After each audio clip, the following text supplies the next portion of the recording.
Hello, guys. Today I want to delve into a topic I usually don't. I want to talk about relationships, but I'll be doing that in the context of what has happened on X, formerly Twitter, for the past few days. So there's a particular user who posted about how she wakes up at 4:30 a.m. every day to cook for her husband, to prepare her husband's lunch. You know, she said she started doing this after her husband told her of a female colleague who offers to share a lunch with him. So that post went viral and it broke the internet. And ever since, she has been receiving cash gifts from people and from brands. She has been receiving so many things, from phones to landed property to cars, to electronic gadgets.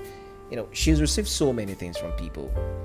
Um, and of course, that post has also led to so many conversations around family, around gender roles, around feminism, around patriarchy. And I feel a lot of people are just talking past each other. Now, what I want to do in this video is provide a context that hopefully I feel would make sense to you.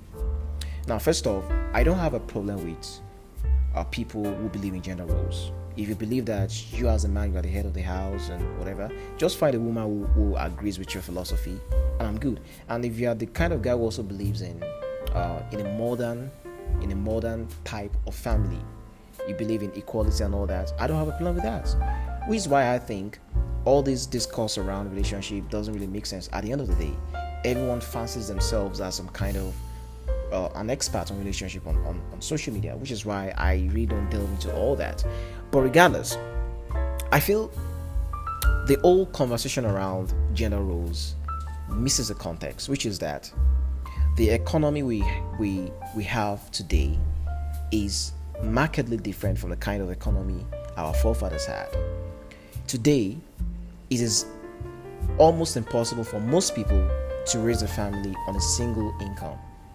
And so the economic situation forces both the husband and the wife, to go out there and earn a living.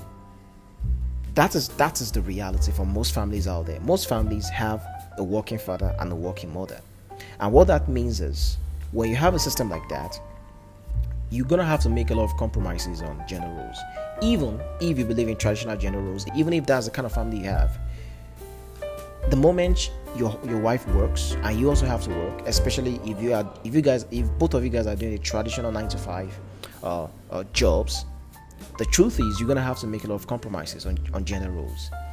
It is not practicable for your wife to wake up, very early in the morning to prepare the family meals, to prepare the children for school, to take them to school, and after that then she has to go to her own work, and after that she has to go take the kids from school, take them home, and also prepare dinner.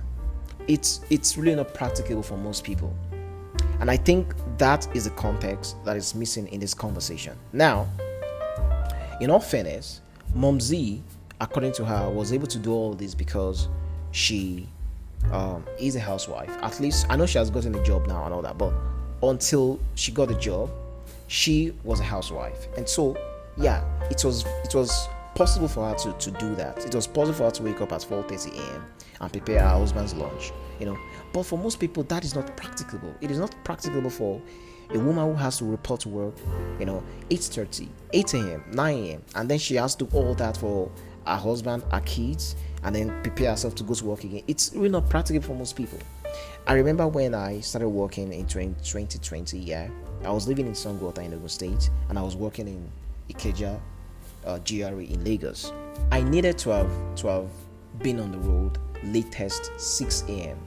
for me to beat Lagos traffic. And I imagine if both the husband and the wife have to do that in their respective occupations. It is not practicable to do all that, when both of them have to work, especially if they have to work in cities like Lagos. It is not practicable. And so I feel people are just talking past each other, especially when everybody fancies themselves as some kind of expert on relationships and all. And also, people have also pointed out the hypocrisy of Nigerians. People say that why is it that Nigerians are not known to be charitable when it comes to helping victims of massacres, such as the one that happened in Plateau State, in December? Like, somebody shared the donation link that they created for the victims of the Plateau State massacre, and Nigerians have not shown so much interest in contributing for those victims. But when it comes to a Mumzee, they are donating, for her. So, and I think, in my own opinion, that's a valid criticism. It kind of shows our priority. And also, let me say this: the love and affection Nigerians have shown for Mumzee and her husband stems in many ways from this feeling to make a point, from this feeling to dunk on Nigerian feminists. We honestly cannot deny that, because if you understand conversations that have been happening on Nigerian social media for years now, there's this strong anti-feminist sentiment, on social media, especially on X, and so you cannot deny the fact that a lot of Nigerians have been donating to her stems from the fact that they just want to make a point. They want to make a case, against feminism in Nigeria. So overall, I don't have anything against Mumzee. I don't have anything against her husband. I only wanted to provide a context regarding the practicability of gender roles in today's economy, because the economy is forces families to at least have two streams of income. So let me guys know what you think. Drop your thoughts in the comments. Please like and subscribe. I'll see you guys in the next one.